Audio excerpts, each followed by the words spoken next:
As a result of fluoridation, our children will be healthier and happier.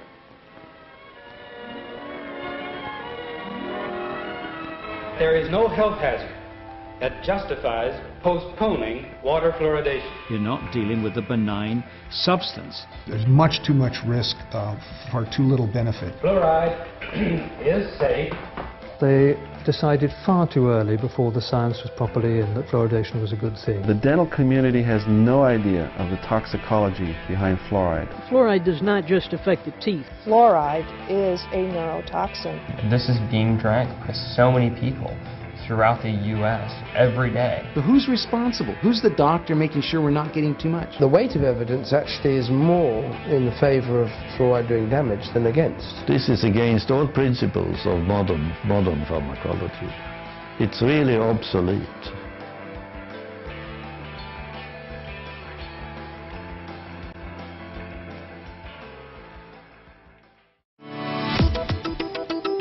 Water fluoridation is the practice of adding fluoride compounds to the public water supplies for the purpose of reducing tooth decay.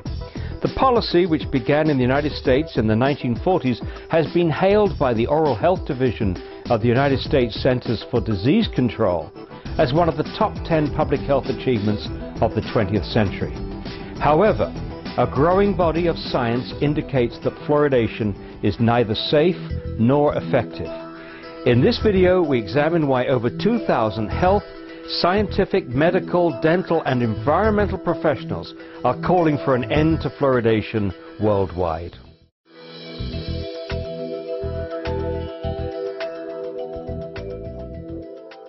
Water fluoridation is the dispensing of a drug. This is a way of delivering a medicine. Fluoride is a drug, is a medicine. Fluoride is being put in specifically to alter you physically, to make a physical change in you. This is not chlorine. This is not any number of the other chemicals that are used to treat the water, make the water safe and drinkable. It's not like chlorine used to make the water supply safe and kill the bugs in the water supply.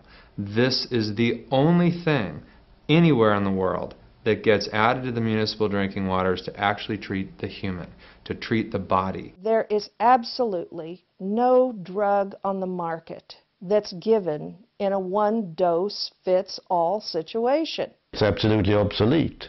It's in modern pharmacology, it's so clear that even if you have a fixed dose of a drug, the individuals respond very differently to one and the same dose. Now in this case, you have it in the water and people are drinking different amounts of water, so you have huge variations in the consumption. You can have an athlete, a laborer, who are drinking many, many times the amount of water. You can have someone who's diabetic, who's drinking a ton of water compared to the average. I mean, the whole name of the game in pharmacology is to deliver the right dose to the right person at the right time.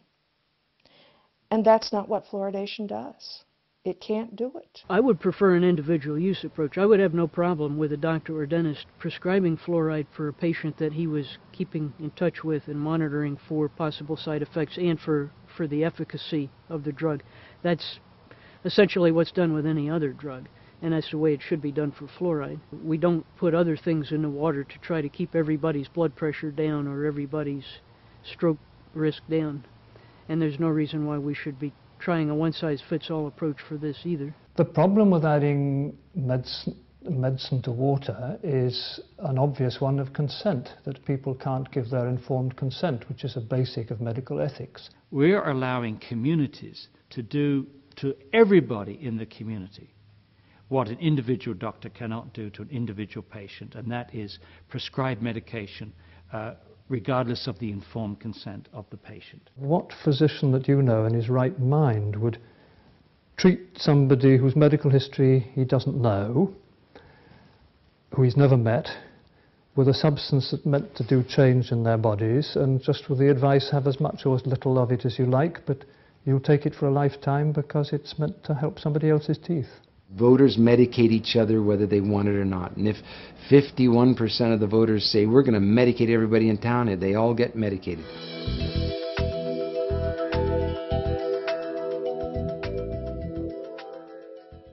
Fluoride is not an essential element. There's not a bodily requirement for fluoride. Fluoride is not an essential nutrient, certainly as far as the UK goes. You look it up in the books to see what our Department of Health says, and they say that no essential use has been found for fluoride in the human body.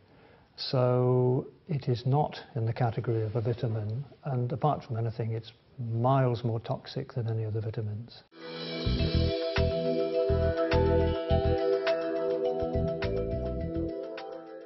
Whatever benefit there is from fluoride on teeth is topical rather than systemic. It's been shown that it's really a topical effect principally rather than a systemic effect. It's effective topically, not when it's swallowed. There's no reason for people be exposing themselves, all their internal organs, to fluoride when, if it works, you can do something topically. If you want to prevent sunburn, you don't drink suntan lotion, you put it on your skin. And so if you want to have the benefits of fluoride in oral health, what you do is put it on the surface of the tooth and not drink it.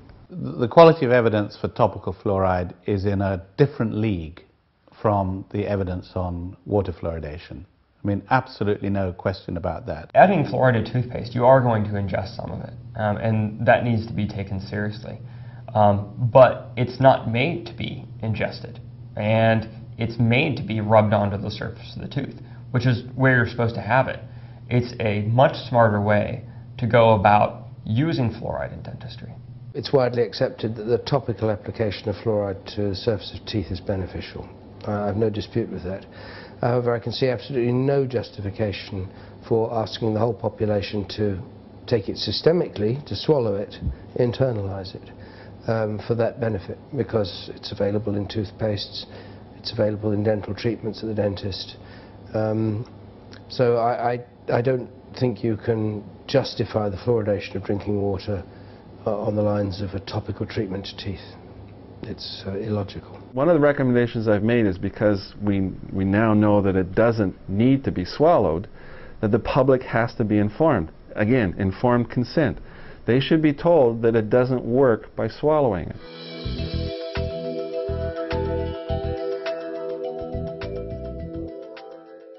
One of the things that the proponents are very careful to stay away from is to mention how many people don't fluoridate. Most of the Western world does not fluoridate their water.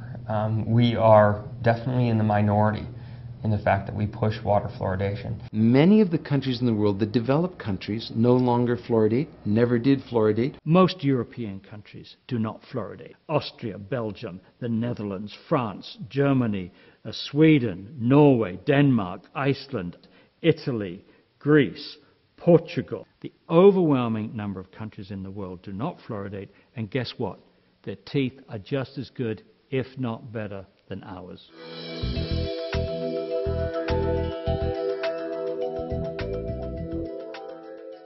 One of the most striking things, I suppose, was to look at trends in tooth decay over time in various countries. The comparisons between fluoridated countries like America and unfluoridated ones like most of Europe, and indeed most of the world, are very interesting. If you look at the World Health Organization database for 12-year-olds, that tooth decay has been coming down as rapidly in these non-fluoridated European countries as it's been coming down in the United States and other fluoridated communities. Areas that don't fluoridate have seen the same decrease in tooth decay that we have seen over the same time span. If you ask someone to pick out the lines, the decline lines, which are in countries where water is fluoridated, from those in countries where it isn't fluoridated, actually you can't pick them out. So I found that very surprising against the background of, as I say, having been a default fluoridationist.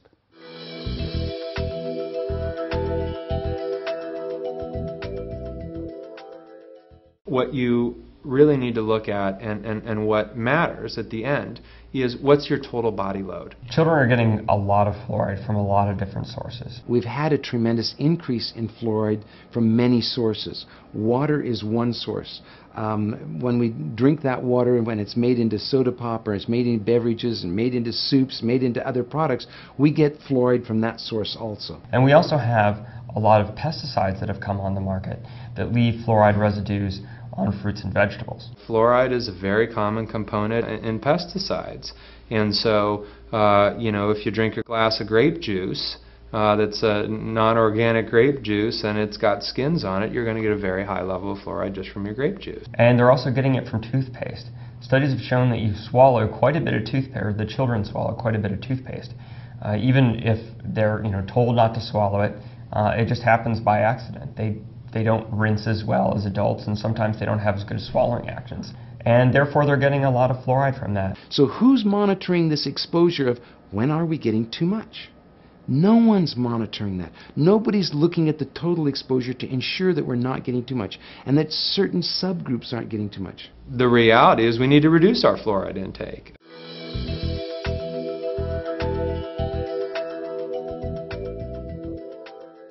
In 2005, the Center for Disease Control admitted that 32% of our children in the United States, including children in non-fluoridated areas, have dental fluorosis. About a third of the children in this country have some form of dental fluorosis, meaning that they had too much fluoride exposure during their early childhood. Dental fluorosis is damage to the tooth because of too much fluoride exposure. We swallowed too much fluoride, and it shows up as white spots, brown spots on the teeth. You see these white spots or splotches or lines. In more severe fluorosis, you actually see the surface layer flaking off. You see brown spots. And in severe cases, there's actual chipping and pitting and erosion of the tooth. Dental fluorosis is a biomarker that your child has been overexposed to fluoride during the development of their teeth. We now believe that there are several mechanisms involved. Fluoride could be inhibiting the enzymes, the serine proteinases that are degrading the final traces of proteins that are left behind in the teeth. The mechanisms have something to do with interference with the enamel-forming proteins or inhibition of some enzymes during that critical period. To do that, impacting those the enamel cells in the teeth means that it can also impact cells elsewhere in the body. The promoters have always had this faith that you could damage the growing tooth enamel, the enzymes, the G proteins, or however that happens, without damaging any other tissue in the body at the same time. And I think that's very unlikely. Not only is it an effect on teeth, what's happening in the teeth is very likely happening in the bone as well, because we have the similar kind of structure of hydroxyapatite mineral structure in the bone and the tooth. Your teeth are sort of a window into the bone, a window into your skeleton. So if there's this adverse effects going on in the teeth, there are very likely to be adverse effects going on in the bone. It's a sign of toxicity. It is not just to be taken or dismissed as merely a cosmetic effect.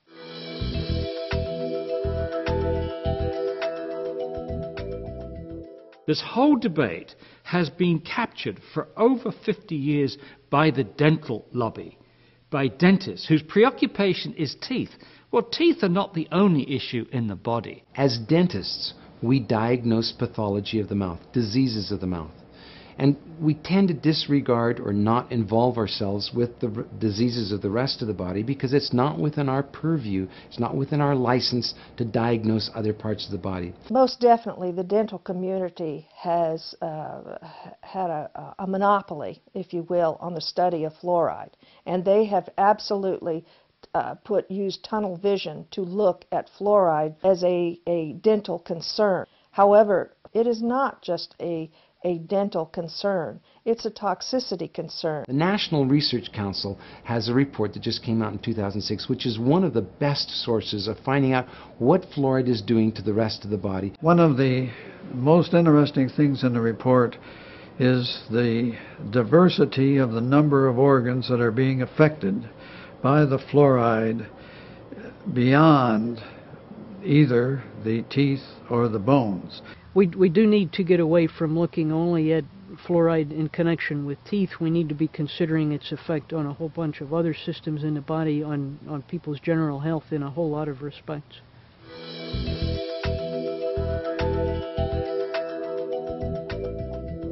I think the ADA's recent statement on warning against adding fluoridated water to baby formula is a watershed decision. The American Dental Association has finally done what it should have done years ago, and that is to tell parents not to use fluoridated tap water to make up formula. The American Dental Association recommends that we not have fluoridated water be used for making infant formula or for infants to drink. One of the messages which I think is extraordinary in this whole issue is that the level of fluoride in mother's milk is so extremely low.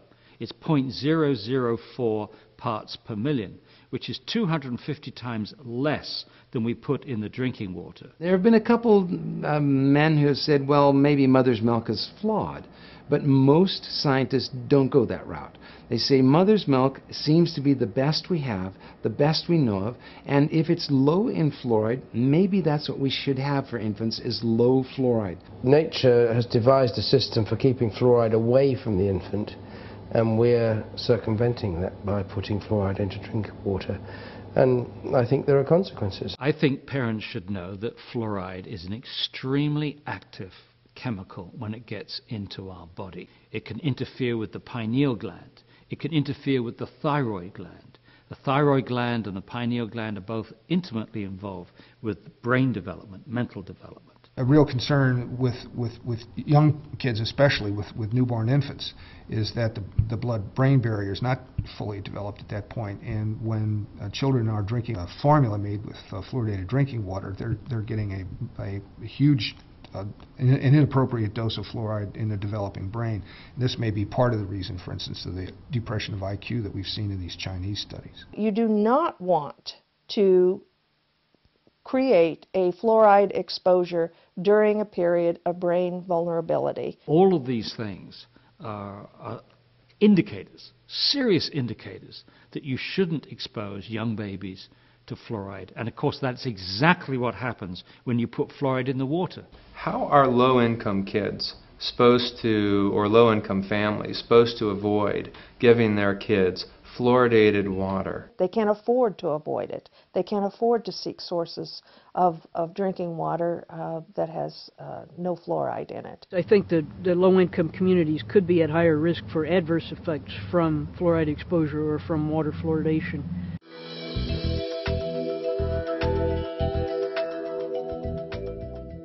As far as I can see, there is no doubt that the intake of fluoridated water is going to interrupt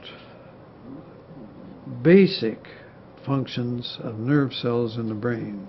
The NRC committee did review the available information on fluoride effects on the brain, on neurological function, and we concluded that there does seem to be evidence for some effects. There needs to be more study of several areas. There certainly seem to be effects on the developing brain, but there may also be effects on the brain in older individuals as well. The research on the brain since our study was published has absolutely confirmed what we predicted and what we reported in 1995. There are now 30 animal studies which indicate that fluoride could damage the brain. And this comes on top of a number of studies from China which indicates that fluoride lowers IQ in children. I mean, there's lots of epidemiological evidence now that, for example, it might affect the intelligence of the child, coming out of China, and that's been reviewed by the National Academy of Sciences. They say that you can't be absolutely certain about it, but there's quite a strong indication, and we need further research. In my view, fluoride today, as far as intelligence and the brain is concerned, is where lead was in the early 70s. In the early 70s, scientists knew that high levels of lead could cause brain damage in children and other health effects, but they felt that subclinical levels of lead were okay. I think the same thing is happening now with fluoride, that it's only a function of getting more and more sensitive tests to show that even lower levels of fluoride can cause lowering of IQ and other subtle effects. You know, while these bits of further research are going on to elucidate what the absolute truth is, we should be taking a more precautionary stance and saying, okay, for the time being, we don't fluoridate.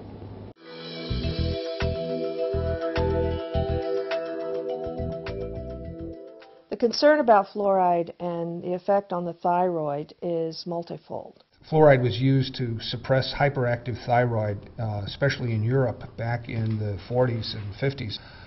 And the doses that were used to suppress thyroid activity are now in the range that people are getting in the U.S. from this vast overexposure to fluoride. There is a consistent body of literature that indicates that fluoride exposure does reduce thyroid function in humans and in experimental animals, and that the exposures in humans associated with these effects are in the range of exposures that are expected with people who drink fluoridated water. A large percentage of the population of the United States does have some problem with the thyroid gland. The large number of people who have hypothyroid, underactive thyroid now, may very well be related to the fact that there's so much fluoride in the environment. The ingestion of fluoride does affect the actions of the thyroid gland. A hypothyroid individual should definitely be concerned about drinking fluoridated water because it would take a very serious clinical condition and it could make it even worse. The effects of hypothyroidism, even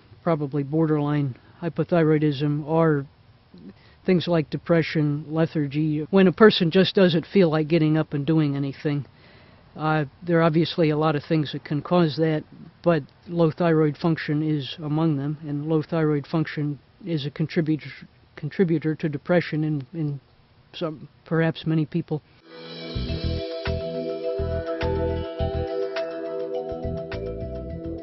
We have several studies, as a matter of fact, in the United States that have shown that fluoride can increase bone fracture rates. Peer-reviewed studies in prestigious journals such as the Journal of the American Medical Association that's showing increased risk of bone fracture based on the amount of fluoride that a person consumes.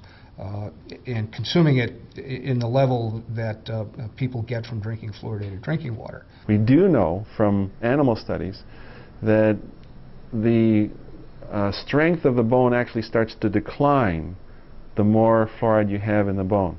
The fluoride makes the bone more brittle. Sufficient accumulation of fluoride in the bones seems to make them weaker.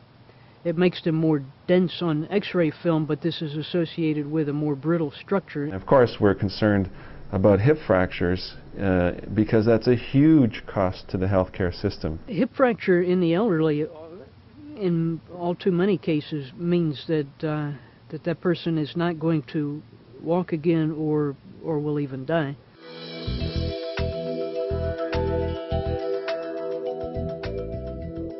It's well known in the endemic fluorosis areas that the first sign of skeletal fluorosis is aching joints. The early stages of skeletal fluorosis are associated with bone and joint pain. Fluoride causes symptoms identical to arthritis.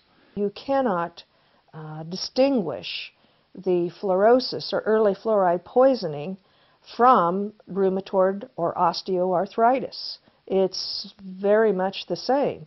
Nobody, to my knowledge, has yet looked carefully at fluoridated cities or fluoridated populations and looked at the symptoms of arthritis to determine whether or not fluoride is contributing to this endemic or possibly epidemic of arthritis that we have in North America. I think there's every reason to be concerned that today fluoride is one of the factors contributing to the epidemic of arthritis in this country. According to the CDC, 1 in 3 American adults have some form of arthritis. That's 68 million Americans. Supposedly the fluoride exposures in this country are not usually high enough to get to skeletal fluorosis.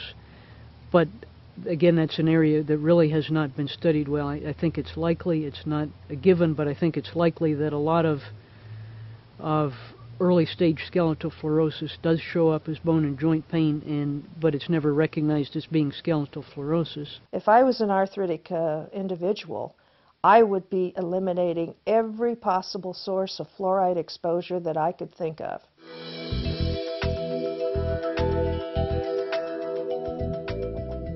If you ask most dentists and ask them what they're putting in the water, most dentists would say sodium fluoride, pharmaceutical sodium fluoride, the same stuff that is in toothpaste. They have absolutely no idea that it's, in 9 out of 10 cases, hydrofluorosilicic acid, And that hydrofluorosilicic acid is a waste product for the phosphate industry. This has come about because for maybe 100 years, the phosphate fertilizer industry put out two very, very poisonous gases into the environment, hydrogen fluoride and silicon tetrafluoride. Eventually, they were required to capture those, and they did it with a wet spray, water, and that water converts these two very toxic gases into hexafluorosilicic acid. And it's this scrubbing liquor, which is about 25% strong, is put into tanker trucks, driven around the country, and added to our drinking water. If this stuff goes out the stack, it's an air pollutant. If it goes directly into the water supply, if they would take that scrubber liquor and dump it into the local river, it's a water pollutant. But if they put it into a tank wagon and sell it to somebody, a water authority, like magic, it's not a pollutant. And they can take that then to your drinking water supply and not discharge it into your river. They discharge it directly into your drinking water supply, slowly bleed it in, and as magic, it's no longer a toxic pollutant. It's now what's called a product. It's never purified. It's not a pharmaceutical grade compound. It's a mixture of whatever that collects in the stack gases. And it contains lots of contaminants, a lot of heavy metals. When you're talking about adding fluoride to drinking water, you're not just talking about adding fluoridation chemicals. You're talking about adding all of the industrial waste byproducts that come along with it. In Oregon, where we've got 135 communities that already exceed the drinking water standards for arsenic, the idea of adding any more arsenic to drinking water, even if it's a small amount, just doesn't make a lot of sense. I find very few people who actually, with an open mind, read through the science, understand the significance of the questions and what the direction that all the new science is pointing in terms of the risks of fluoride, who still go on to say we ought to force it into everybody's drinking water. We have better ways of improving dental health today than using fluoridation. And let's be sensible about it. It doesn't work systemically. It works topically. It is unethical. It is unnecessary. It's ineffective. It's dangerous. I mean, this is so obvious. It's so really very, very far-fetched. You have the teeth there. They are available for you. Why drink the stuff?